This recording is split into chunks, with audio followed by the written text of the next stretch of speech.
Hey Eric, how's it going? Not bad, Justin. How are you doing? Oh, I'm doing okay. Just Getting by? getting by. Yeah, I may look a little weird on this broadcast due to getting over some sort of awful sickness. Yep. Not COVID, No. but awful nonetheless. Yep. So, yeah. If you're joining us today, or if this is your first time joining us, we're Sonic Boom Live. I'm Justin, and that's Eric. Hello. We're both from the game development community. We've released games, worked at game studios, and we continue to work on game tools that we make available to indie developers. Every week on Thursday at 6 p.m. Eastern Time, we go live with Sonic Boom Live, which covers game industry news from our perspective. We try to stay out of gossip and that sort of thing, but focus on major industry events and trends that we can sort of contextualize for our viewers and give sort of a deeper understanding of these things. So that being said, it's been a awfully dry news cycle for the past like month because we're just creeping up to E3 or what would normally be E3. But for E3 this year, we don't get one. Nope. They did not want to do a physical show. Instead, we got the Return of Summer Game Fest, which is Jeff Keighley's festival of game news. That actually is probably a better medium than E3 was for the type of thing it needs to do, which is like promote and shine a spotlight on game developers and the games. So today, it kicked off for this year, 2022. So we'll cover the news from that. And we have one other bit of news, Eric. Do you want to briefly summarize what that is? Yeah. Keyword Studios Edmonton, game company in Canada. Yeah, it's Alberta, Canada. Yeah. Alberta. Yeah. Yeah. Has unionized. The employees voted to unionize, and we're going to cover that. It's been a bit of a theme for us to talk about for the last couple of months. It's sort of a big sort of. It's been a conversation within the games industry for a while, and now that there are actual teams unionizing, it's sort of this may be sort of yawn material for folks who are more interested in give me the games and the sweet videos. But in terms of the game industry and what happens within it, it's sort of a big thing. So that's why we're going to talk about it. Yeah, and it probably will change an awful lot of what the game industry means if there's a wider unionization effort. So we're covering like the inception of the unionization effort in the game industry, with the understanding that it might likely cause some sort of significant change in the way the game industry operates, and possibly the way that we consume games in the future. So, but we'll get into the fun stuff first. The start of the Summer Game Fest, which, as I mentioned before, is Jeff Keighley's thing.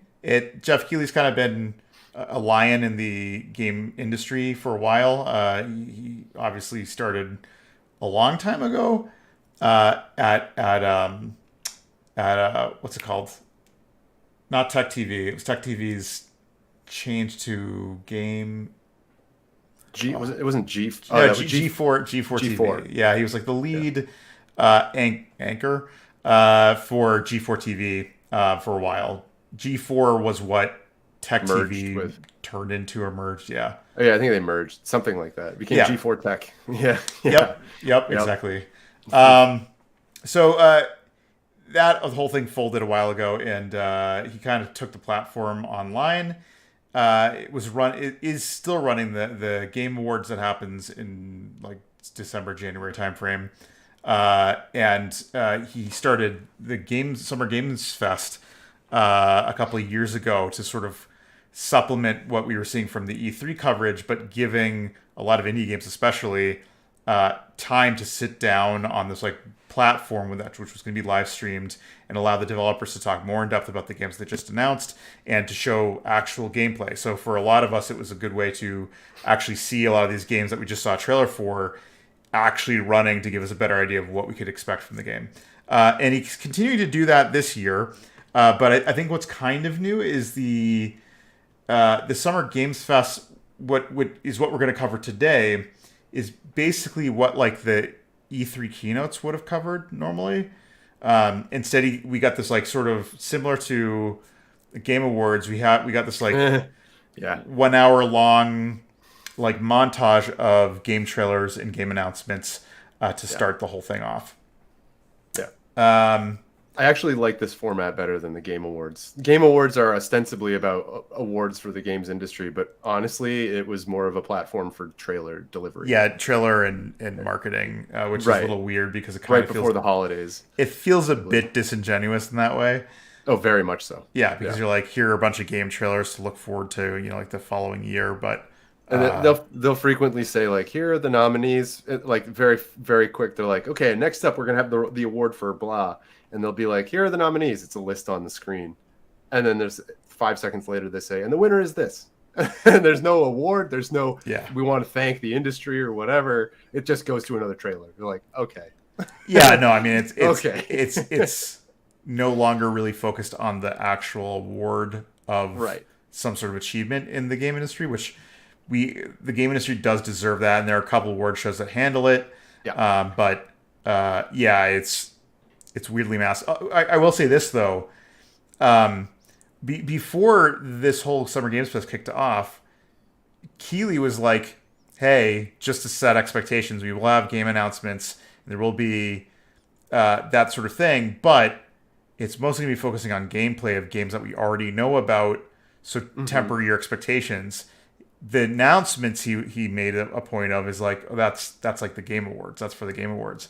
So it's almost strange now that you have the Game Awards being, hey, this is where all the big next year announcements will be made and teasers and all that sort of thing. And the Summer Game Fest is more gameplay focused and talking about games that we may already know about. Just kind of like a weird division, I guess. Yeah, it's I think they're still probably ironing out some of the details, and there was a period, of course, where this would have gone up against E3 before E3 canceled this year.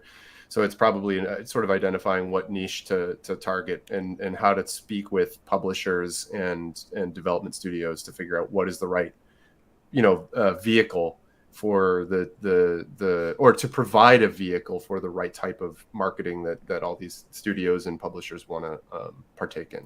Yeah, what I find kind of interesting about the dichotomy that he's kind of making there is that it makes sense that the summer, where E3 would normally take place, is in sort of the purpose of E3 as it was originally intended, was to, hey, we're going to set up retailers and the expectations of the consumers for what you will be buying in a couple months, when we usually see this typical rush of games starting in September and kind of ending in November, December timeframe.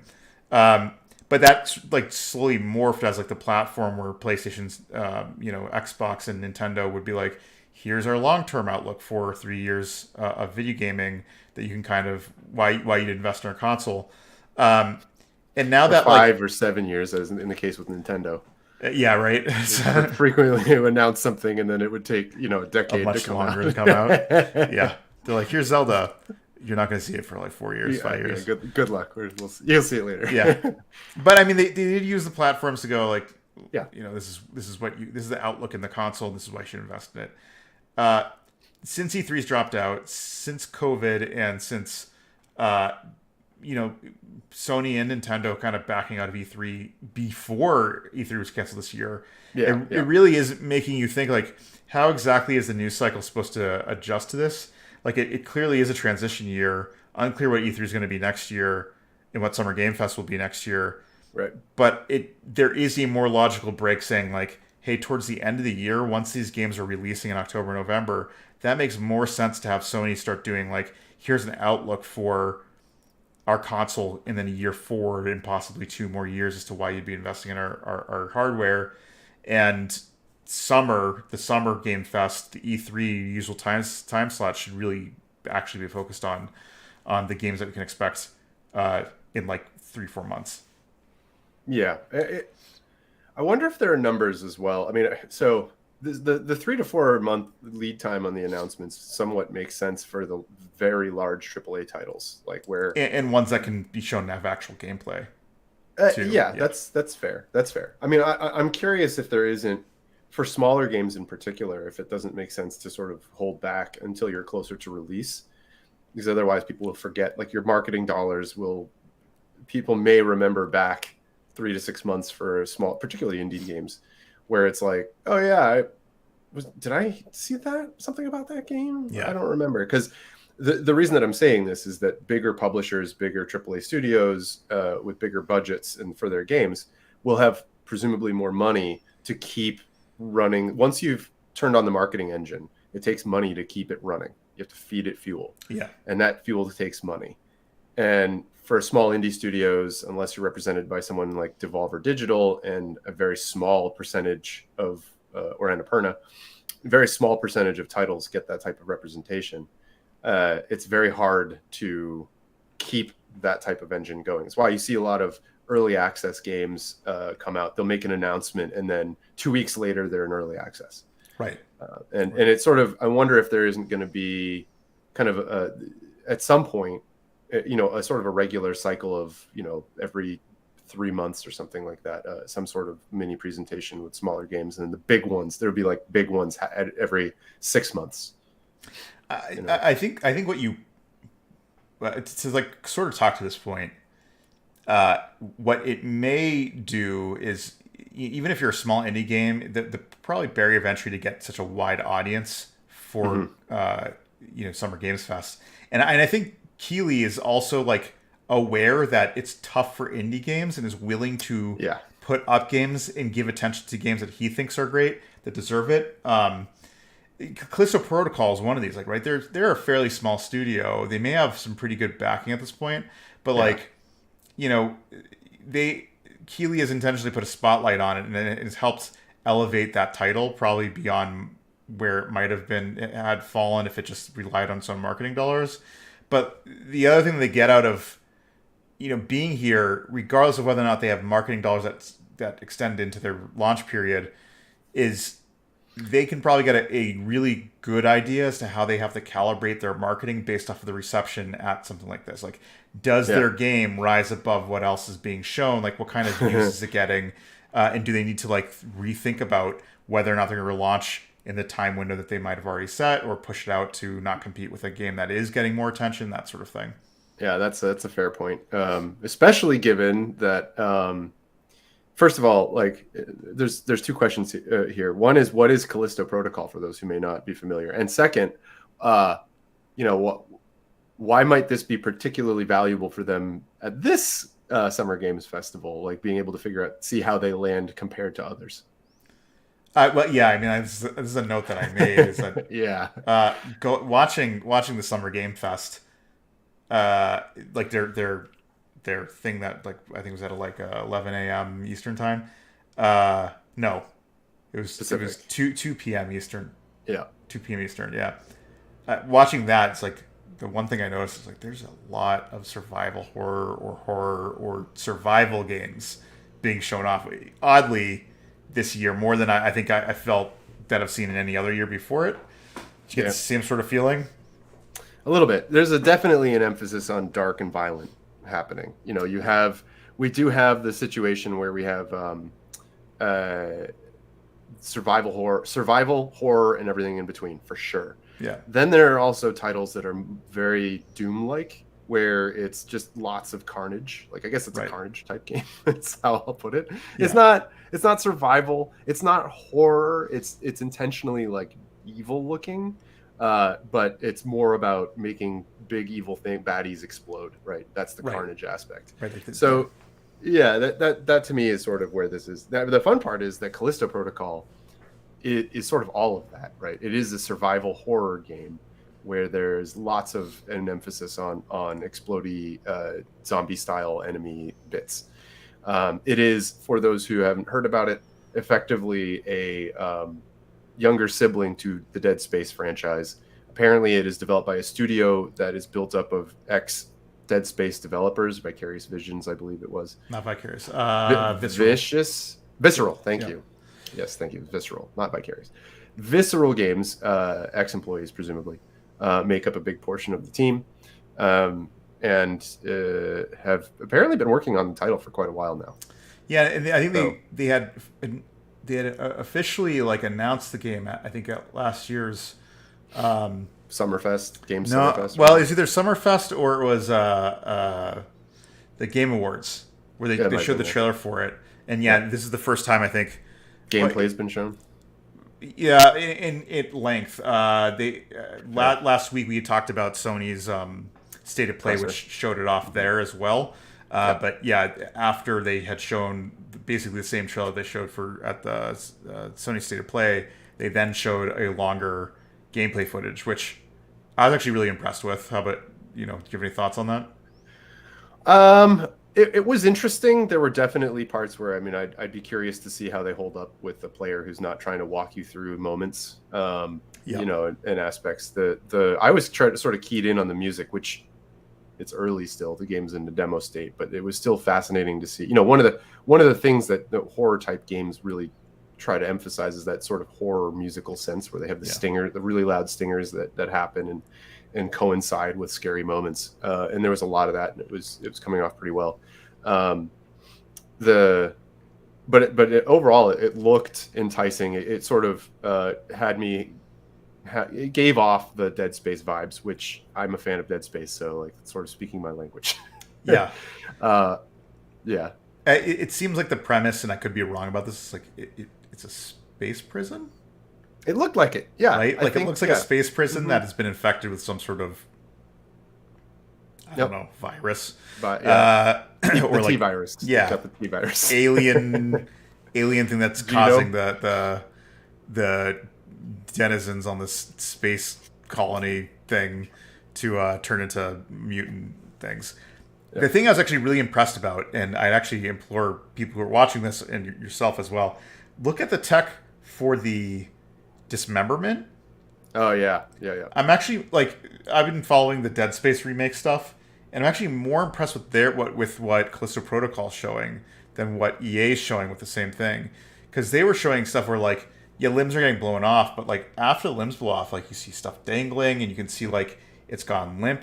So it's more than just hey, we have a rigid skeleton with a bone model underneath this, and then you can phase parts out. And yeah, everything. right. You mute it out. This is actually it's having physical attributes to it. So once it gets blown off, there's some physicality to the parts that are hanging off at that point, and that changes the animation function of it. There's probably some limitations to that. There's a set number of those types of transformations that can occur, versus the Dead Space approach where it looks like it's entirely, it's a full spectrum. You can just specify exactly where the cut happened and cut it off. But you're right, it wouldn't, unless they go above and beyond and add a little particle system that has a little dangly thing hanging off or whatever, right? They'd have to attach that after the fact, which maybe they'll do. It's still time. And maybe that's a next gen console release feature. Did they announce if Dead Space was going to be cross gen?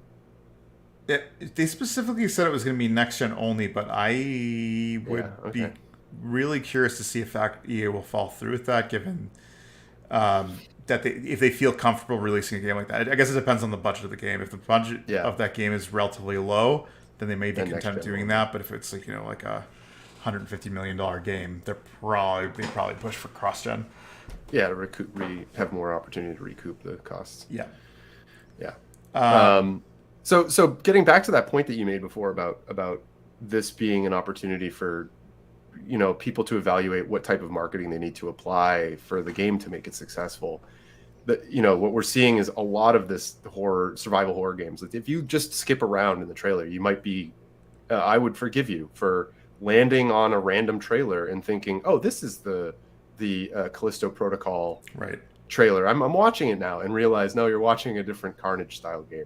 Oh, wait, nope. That's the trailer they showed literally next after Callisto Protocol, which had the same tone and color on the gameplay, and still had some sort of zombie thing. And to be fair, I initially, before they showed the face of the I mean, I was skipping around at one point, and before they showed the face of the alien in Aliens Dark Descent, Yeah. I initially thought, oh look, this is must be the gameplay trailer I heard about for Callisto Protocol, and I was Yeah.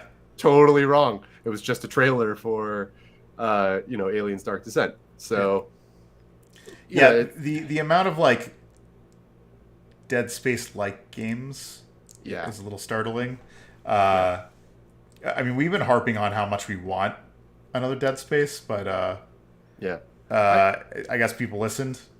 Yeah, well, I wonder if it's like when EA showed off their Dead Space remake, and the response seemed to be very overwhelmingly positive, that publishers took notice, right? It's possible that but it's still only like that was only a year ago, right? Like it was, or possibly less than a year ago. So like it just seemed like there was like a weird shift where a bunch of developers were like, I want to make a horror game. I don't know if it's just you're saying like it might be something about the state of the world today, or like the overall zeitgeist might be kind of. I mean, it wouldn't be surprising that quarantine forced people to think much darker thoughts.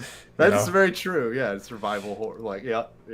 We live in the darkest time. There's like the running joke about like we live in the worst timeline. Yeah, exactly. The worst timeline, but we get the best. We get the best survival horror games as a result of it. Right. Yeah. It's like art imitates life. Yeah. Any other? Well, there's actually. I guess we can move from this point, but was there any other observations you made of the overall presentation that you want to bring up? I guess the just in general for me, the big thing that I noticed, and I kept, as I watched through a bunch of the trailers, I still haven't seen all of them, but most of them that I saw, I was sort of waiting for the one of two things in many cases, like a good sense of what the gameplay was for a game, and or depending on the type of game and what was someone wanted to market, what the story of the game was. And so many of those trailers did like a really poor job of communicating either of those things. A lot of them were cinematic cutscenes that just sort of dropped me into a situation, and I was like, I don't get it. You haven't given me any reason to care about this. Right. And so that was my unfortunate reaction to many things, especially given the fact that so many of them were sort of in the same genre and had a very same visual style and look to them, right? Like it's hard to stand out in the crowd when you all take the same approach to making a trailer in that way. I mean, what do you think about it? Were there standouts? Sorry, go ahead. No, did you get a different sense? And B, were there any standouts for you that you suddenly were like, oh, that's fun? Yeah, I'd say like your point is like, it's not specific to this this word or this show. It's a general trend that we see with game trailers, where it's like I feel like they don't take a couple of points. One, games have overwhelmingly moved in the narrative direction. It's something that's like 100% true. There's only a handful of games now that are like really, really hollow in terms of storytelling and focus more on nuanced gameplay.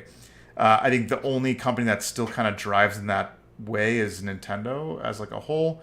They have some narrative, but still they largely focus on gameplay to sort of bring the games forward.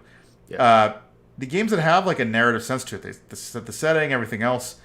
They don't emulate what Hollywood does with movie trailers to like set the stage to get someone interested in what your sort of sell line is, and then follow through with like the promise of gameplay. Like you don't need to do like in like a 1 minute trailer, you're not going to be able to show off a whole lot of gameplay anyways.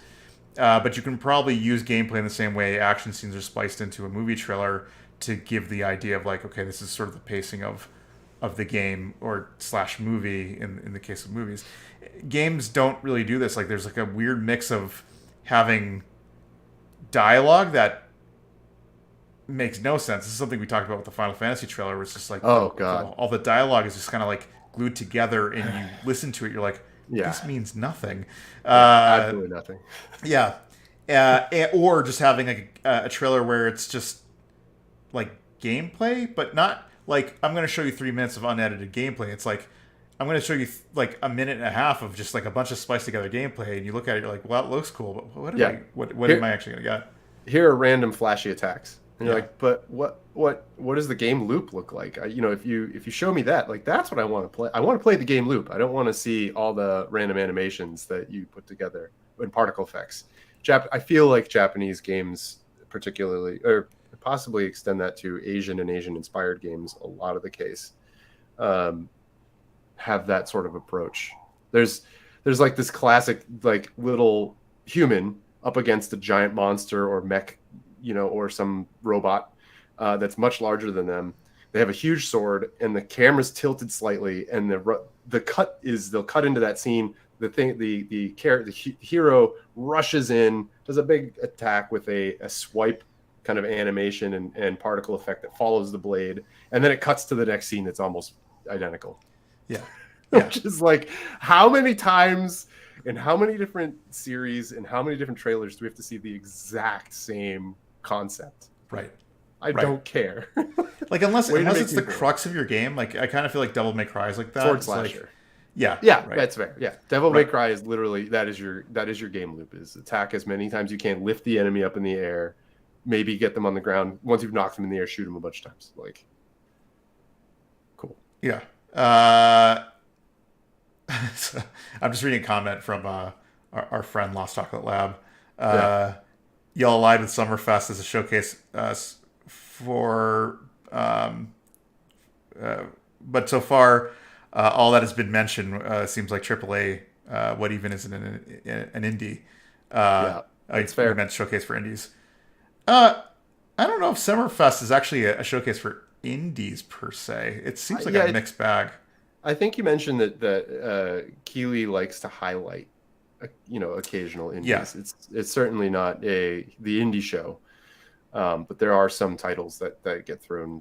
And I will say too that actually, I'm blanking on his name. Leader of Double Fine, Tim Schafer. Towards the end of like their main conference show, Tim Schafer did his usual segment, which was 100% on indies. Not just indies, but really quirky indies, like indies that have really, really novel gameplay. They're hard to highlight because there's what you usually see with the indies games is like, here's actual gameplay because the game's probably going to be released relatively shortly, but having no prior knowledge to that beforehand, you're just like, you're seeing this brand new thing, and it's hard to actually pick out like which games those actually were. But lots of like real interesting gameplay showcases that were being shown off. Yeah, to be clear, I haven't made it far enough in the video to see all it's such a long show, and it happened basically right before we went live. I haven't had a chance to sit through and get up to that point. But I would say that two things in general. The first thing is that I get the feeling that a lot of indie titles tend to do a better job of what we've been describing. They'll either focus on the story or the gameplay. Usually the gameplay more than the story, but you get a mix sometimes. And then, and when they're produced well, which is the ones that mostly you see get shared around, they do it very well, in that they become they try to show off their charm and what makes them unique, and stand out, which is usually not big flashy graphics. So maybe this is just maybe us as game developers who see this stuff constantly, as part of our job, that we are interested in focusing down on, not the non-flashy, like show me the meat, show me the beef. But the other aspect of this is that I think there may be an opportunity. I'm not aware of a place where a showcase where indies get to have a big series of trailers, in a row. That hear some big announcements for indies specifically. I almost feel like Nintendo's Treehouse showcases are the closest thing to that, and sometimes Sony's State of Play.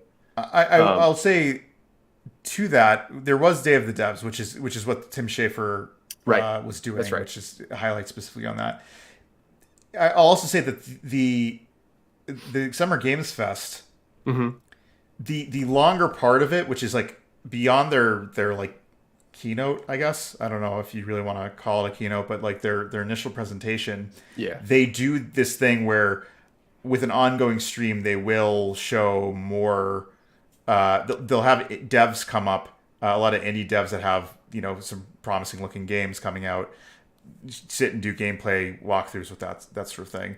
It just doesn't make like the showcase part of their presentation, and it feels with especially this and the Game Awards that even with Summer Games Fest, like their initial presentation is definitely aimed at games that have a like double A look to them, Yep. or have a lot of publisher backing, like Annapurna might be able to push it, Oh yeah. or Yeah.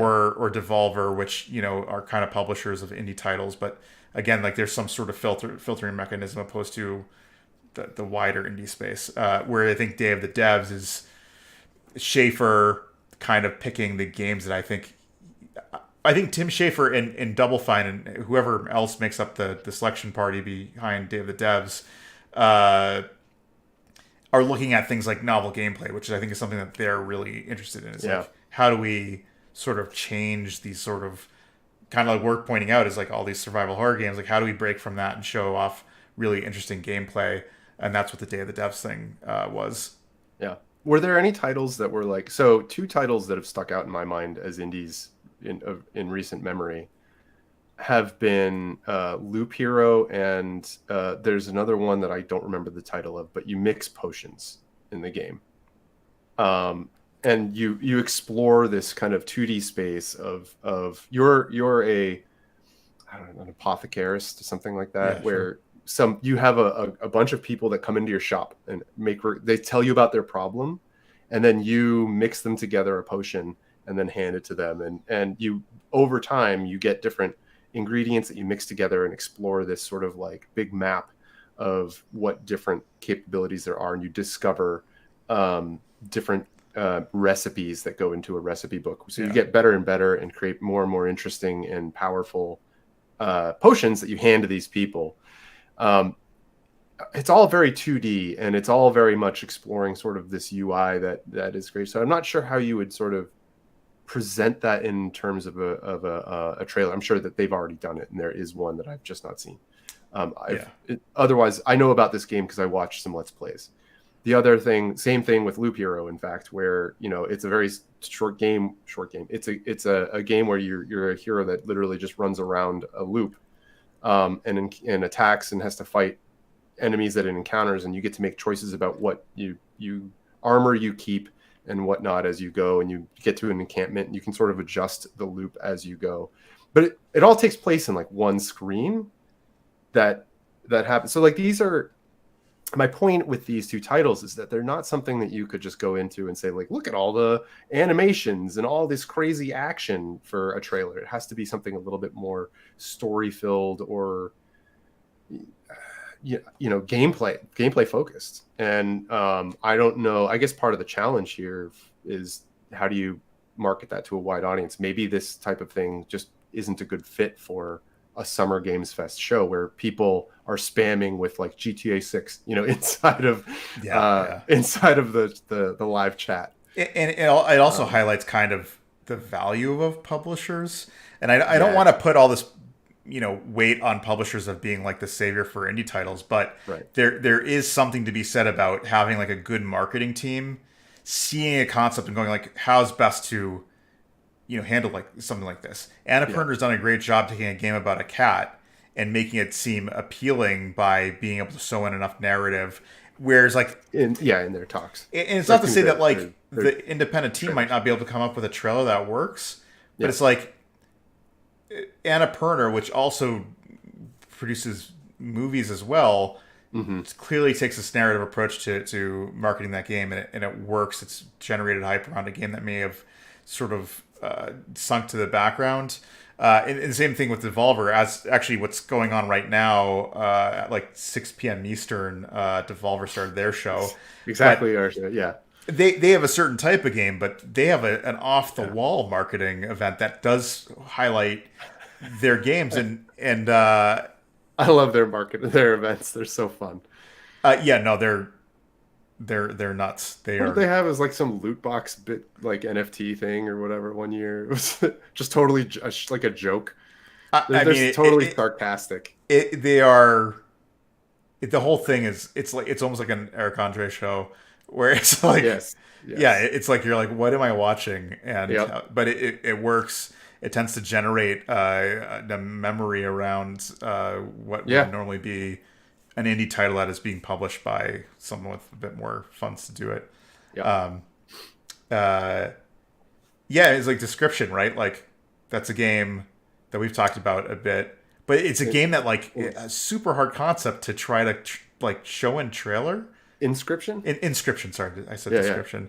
Inscription is a Yeah. super hard uh, title to show off in such a Concept. way that like makes sense. But they did it at the last year's Devolver Digital show, and actually, was able to launch the game. I mean, the developer is also well known, but yeah, I think it's like you can have this sort of whole creative team coming up with ideas as to how you can show off a game that would otherwise be really difficult to show in a trailer, or at least a traditional trailer. Yeah. And expensive, to be fair. Like, I Yeah. mean, it's not cheap to make these trailers. Um, yeah, no, I personally would love to see more. And maybe I just didn't make it far enough into the video to see the interesting indie titles. But Well, it sort of just kind of transitioned straight into Schaefer's like, here we're doing the Day of the devs Devs thing. yeah, But yeah, I do recommend everybody check it out. Day of the Devs. It was the tail end of the Summer Games Fest like keynote Yeah. thing, and it did show off a lot of really interesting novel game concepts that are worth checking Awesome. out. Yeah. Yeah. Also, if I haven't seen it, I can't speak to this specific show, but Tim Schafer is a very entertaining presenter in general. So I'm sort of looking forward to that aspect of it as It's well. like he's the difference between Devolver and Jeff Keighley's. Like it's like enough off the wall, but Yeah. to keep Yeah. it still grounded and focused. Whereas Devolver goes like into its own. It could be its own show. Yeah. Anyways, any other thing to point out about the showcase that you noticed? No, not particularly. I mean, I think the one thing I don't actually know how this happened, but there was a leak that occurred. Oh yeah, that's Do you actually want to speak? Do you want to speak to that? Like, I don't actually know how the leak happened. Or Yeah, no, it was weird. So this is concerning Naughty Dog and The Last of Us part one. Part One. Well, in general, so everybody thought this would make some sort of Sony showcase. It appears that Sony, in support of this whole Summer Games Fest, like preloaded with here. Let's give you more information about The Last of Us, not just Part One, but the multiplayer game and the show, which clearly Sony's pushing a lot of marketing effort behind. Yeah. But it leaked out, I think yesterday, the day before, in a Twitter account saying like, "Hey, expect this," and I guess people were. And then their website this morning posted on the blog site the trailer for Part One remake and the release date, and it was like, "Oh my god!" It was pulled down immediately, and I think that was kind of like proof positive that like, okay, well, we're gonna get something at Games Fest for this. So everybody got like this super early sneak peek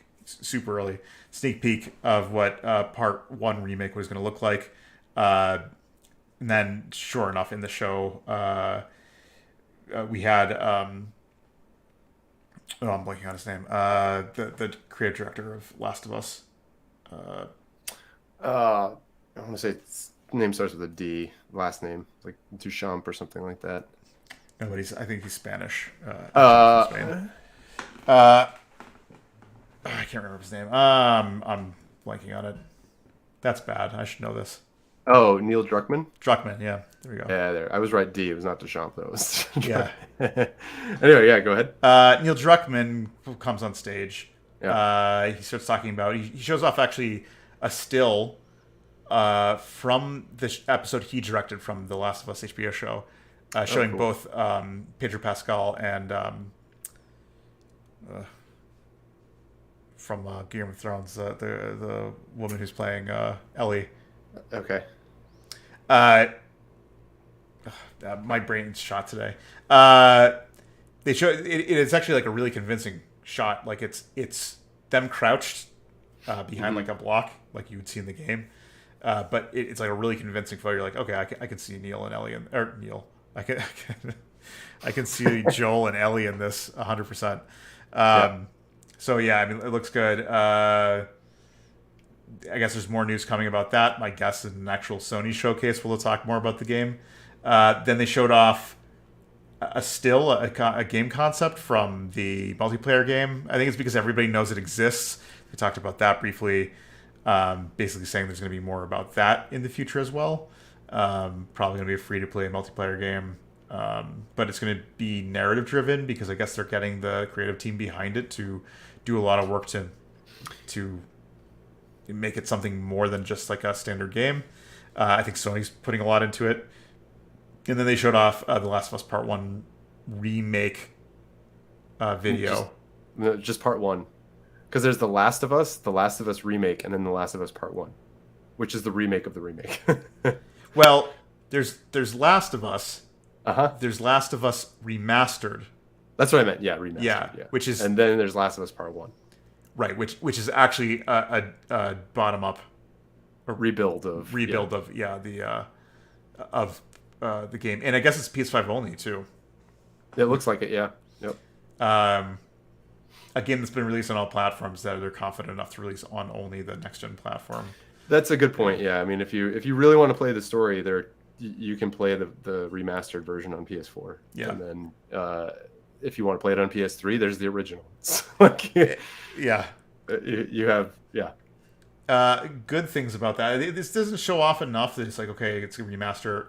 Honestly, when I was watching it, I couldn't quite tell it initially until they showed a comparison. The nicest thing that I can see is that they, besides like updating lighting engines and whatnot, is the models that they're using, Ellie and Joel's models, are more in line with what's in Part 2, which is a more realistic model of a human. Yeah, it's more, the style is also, the artistic direction is also more leaning towards realism than not. Yeah. Yeah, and I think especially with like Last of Us Part 1 and like Uncharted of that era, they had to go slightly more cartoony because just the technology that they had. So this wasn't there. This pushes it more to the realistic side. One of the big things they had to take on though is that the mocap systems they had were not as they didn't have the same tech. So that they can't rely on mocap to do all the animation. They have mocap to like do like most of the body capture, but they had to get an animation team to use the video reference they had to reanimate and get it closer to. Yeah, I was like, that's a tough one. I wonder if there wouldn't be some AI process you could throw at it and auto generate the. I'd be curious to see how they actually pulled it off, but yeah, like I guess the animation. There's a lot of hand animating in early Naughty Dog titles. Well, at GDC 2023, we'll probably see a talk about Last of Us Part 1. Yeah, remake. How we took old bone data to turn it into something that was usable. Challenges in rebuilding a masterpiece. Yeah, right? Something like that. You just named it for them. Yeah, right. Yeah. I mean, it's certainly interesting. I was thinking about it. I'm personally not terribly excited about it. I don't think I'm going to replay it for that. I fully remember and enjoyed the first one, and I don't feel a driving need to go and revisit it. At least right now. Maybe in a couple of years, I'll have forgotten enough about it to say. Or after you watch the show and you're like, oh, I kind of want to relive that. Yep, that's fair. But I think this is a really nice direction for folks who have not yet experienced that game. For new people who are new to the PlayStation ecosystem, this will be a nice way to experience that story. Yeah. So I think that covers most of it. I mean, we could go over individual games, but I think it's best for people to just watch it. Yeah. Enjoy. Have fun. Yeah. Something that we will do though is just go over the remaining schedule for the rest of it. Yes. Yeah. Yeah. Devolver Digital Showcase is happening right now. If it's not wrapping up in like the next 15 minutes, which I would assume is happening. But yeah, it started at 6 p.m. Eastern time, which is when we started the broadcast. So you're probably checking out that instead of this. I don't blame you. But if you want to check on our feelings on everything, I guess just watch this. Next up, it's tomorrow. Netflix is doing their own showcase, which is kind of interesting. They're going to be going on at 1 p.m. Eastern. What's interesting about this is Netflix has announced like a game initiative, which they were kind of dabbling in the first place. Yep. But they're going to be highlighting both the games, like TV shows that are based off of games, which is a new direction that they've been moving in. Like Netflix does this really interesting thing where they kind of target a niche audience and then kind of build content for that. So there's like obviously the Marvel stuff that they did way back when, but like anime they kind of cornered. They're like, let's figure out how to do new anime or do extensions of shows that people were really popular, and we'll do another season of it specifically on Netflix. They're beginning to do it with games now. They're focusing on game content. They've already done the Castlevania series, and it looks like they're going to be continuing this with some more. They're doing a Cyberpunk TV show, so they're going to have a whole thing on the content that they're creating for television, and then they'll also have highlighting their move into game publisher in the same way that like Annapurna is. So Yep. Interesting. I think the big one everybody's looking forward to is the Xbox Bethesda game showcase. That's Sunday at 1 p.m. Eastern. Was there a Microsoft showcase earlier today? No.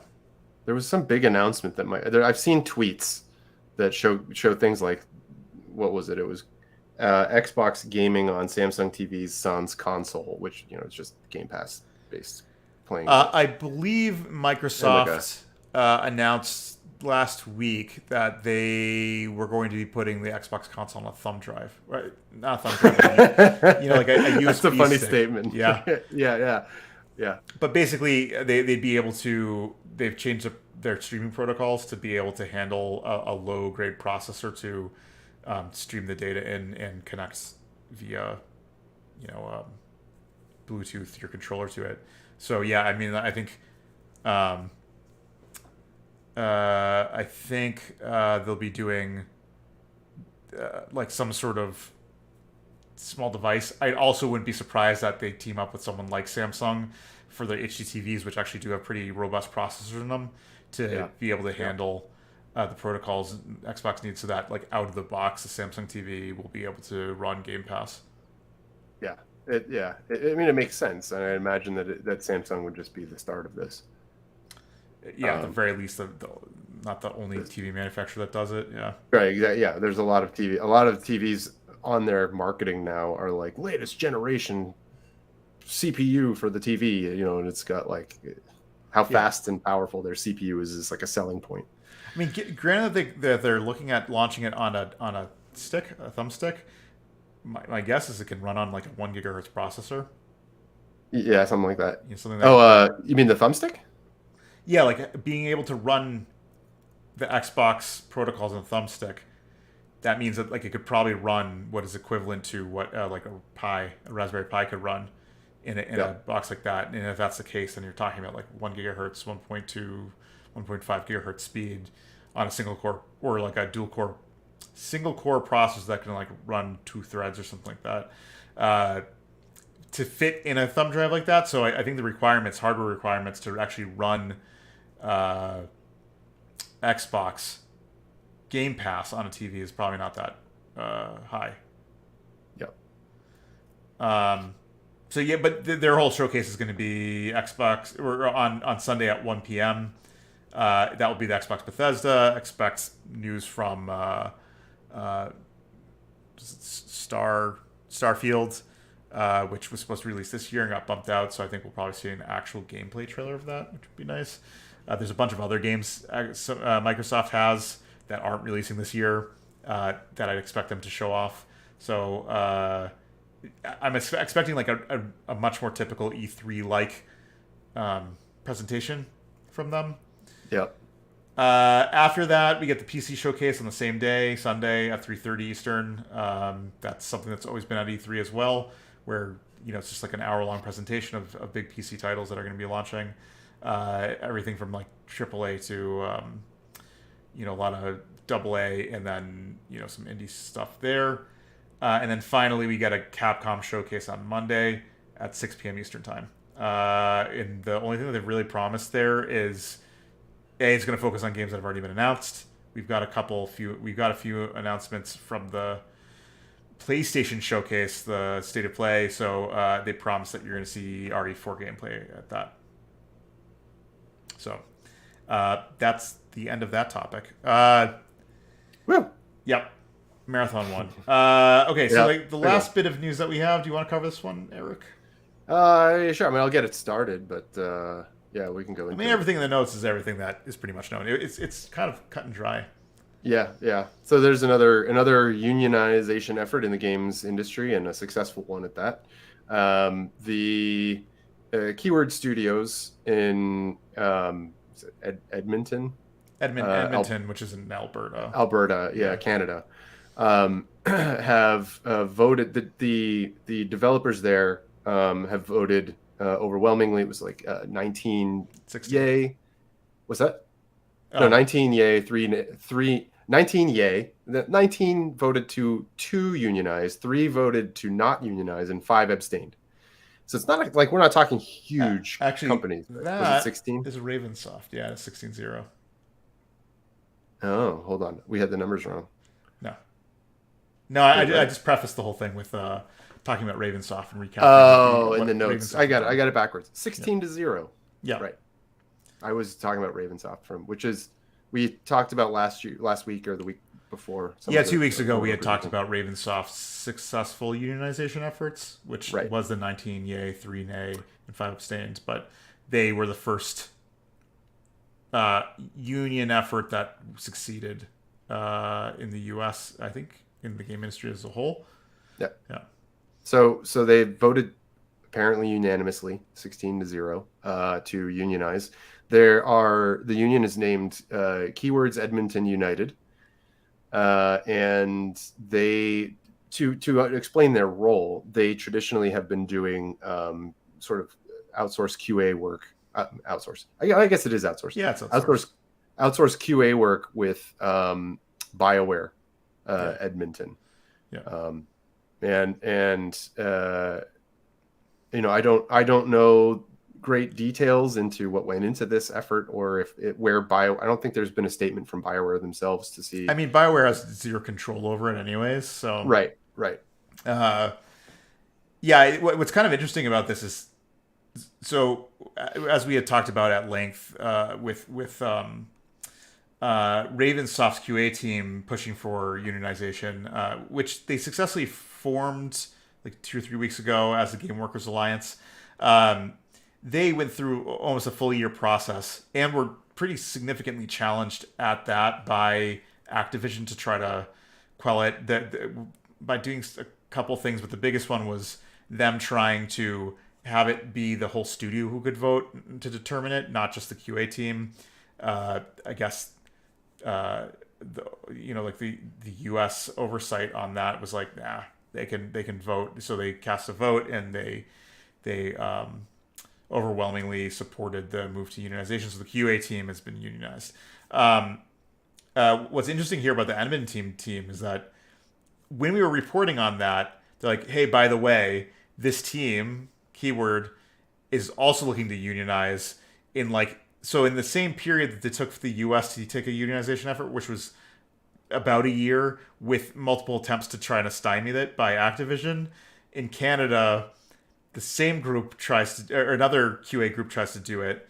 They're a bit different because they're an outsourced group and they're not directly under BioWare, whereas Ravensoft is owned by Activision, so Activision could, push against it a bit harder. It looks like, basically they cast the vote and they filed the papers for it, and assuming that there's no real challenges to it, Canada will kind of give the blessing to it and formally create this second game industry union. Just I guess comparison there. Right. Any thoughts on this beyond what the cut and dry case is? Not especially. I mean, I think it's good for the industry. It's good to see. This is my my personal thoughts and input on this. It's good to see people sort of standing up for effectively workers' rights, and hopefully this will increase the or lead to improvements within the industry about how developers are able to live, let's say, and have a professional life. Like, there's this sort of running gig when you're in the industry and you have friends and family who find out that you're in the industry, or you meet new people who are like, what do you do? And you're like, oh, I work in the games industry. They're like, oh, you must have such a fun job where you just play games all the time, which we all know in the industry is not true. You do play a lot of games, but it's not for the fun part. It's for exactly. It's for testing and demoing what you've just created. Right. You play mostly at any given day or week. You play primarily one game that is incomplete and broken. Yeah. Like all the time. And for those of us who have worked on rhythm games, hi Justin, I know you're there. You end up listening to the same track over and over and over and over again. And it can drive you a little batty. So yes, you're playing games.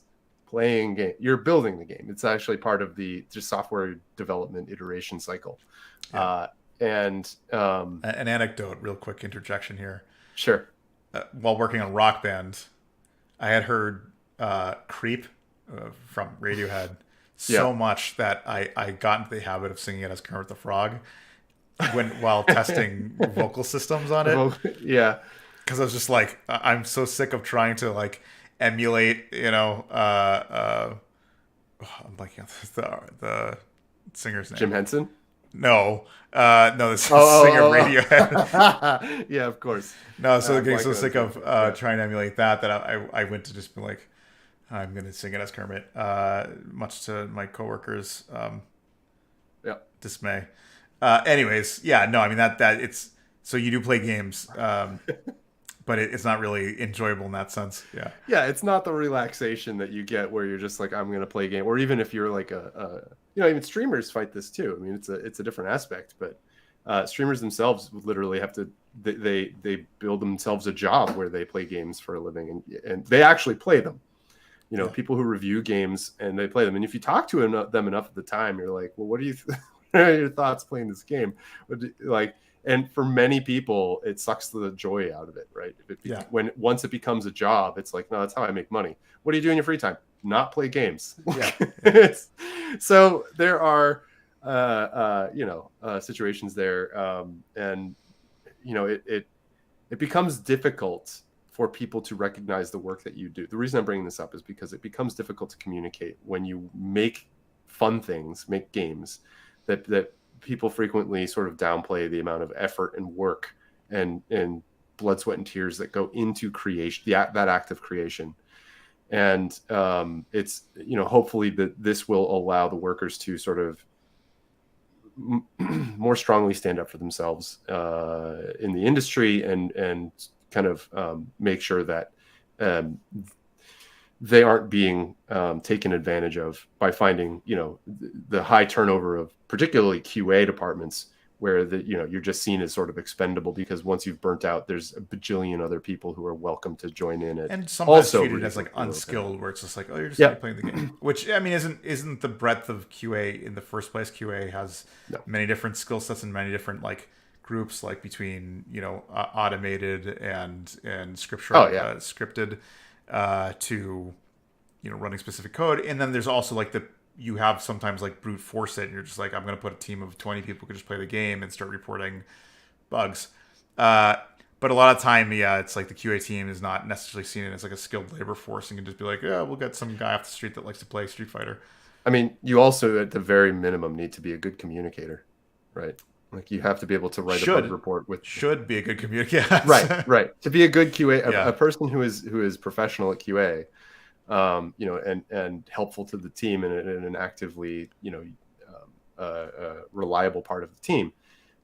Being able to work with developers and communicate what happened, what went wrong, like, try to identify throw in as many keywords as you can that can perhaps spark some understanding in the developer. I mean, all this stuff plays in together, and it's huge. Yeah. And it's so easy to look at it and say, well, you just play the game and look for the bugs, right? And you're like, yeah, but what do you do once you find the bugs?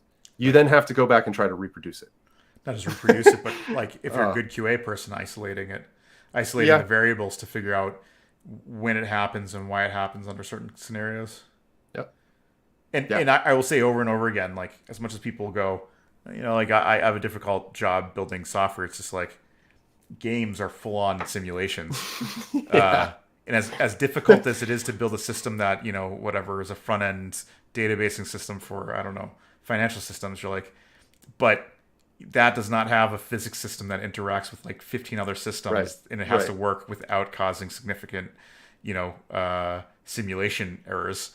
It's usually you have one job. The complication is in the amount of connections it needs to make and whatever, but they're all doing roughly the same thing. Yeah.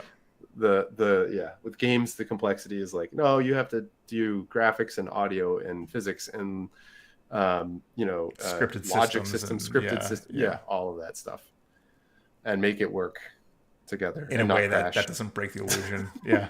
Yeah, that too. Even things as subtle as like a frame hitch can ruin and rip you right out of stuff, or like a pause when the camera's swooping from a cutscene back into the gameplay moment, like a cause or a jump of the camera is enough to make the player go, what? What is this crap? Right? Like this is terrible. You're like, it was one frame jump. Like, come on. Yeah. But that's why I like the guys that did at Digital Foundry, but at the same time, they're just like, this is unacceptable frame hitch. And you're just like, it's like, there's worse things that happen than that. But, anyways, well, congratulations to the team over at Edmonton. Keyword Studios. Keyword Studios. For unionizing. I think it will, we'll see if this becomes a trend. It's 2 studios now in the course of whatever, a little bit more than a year. Yeah. We'll see if more push for that. But I could see it happening more as sort of the function of game studios turns more into this system where you have persistent QA that work on a handful of titles, while like say something like Take-Two Interactive, throws like Red Dead, then GTA Online or GTA Next or whatever at them, where there's not like these sort of lulls in work where they lay off staff, but they have a persistent team that will be working on all their future titles. So I could see this kind of being a trend. We'll just see if it actually becomes one. Yeah, would be a nice trend to see. Yeah. Yep. Anyways, I think that's it for today. You have anything else? No, that's all. Hope everybody has a good weekend. Yep. Thanks everybody for checking us out, following along, watching us, friends and strangers alike.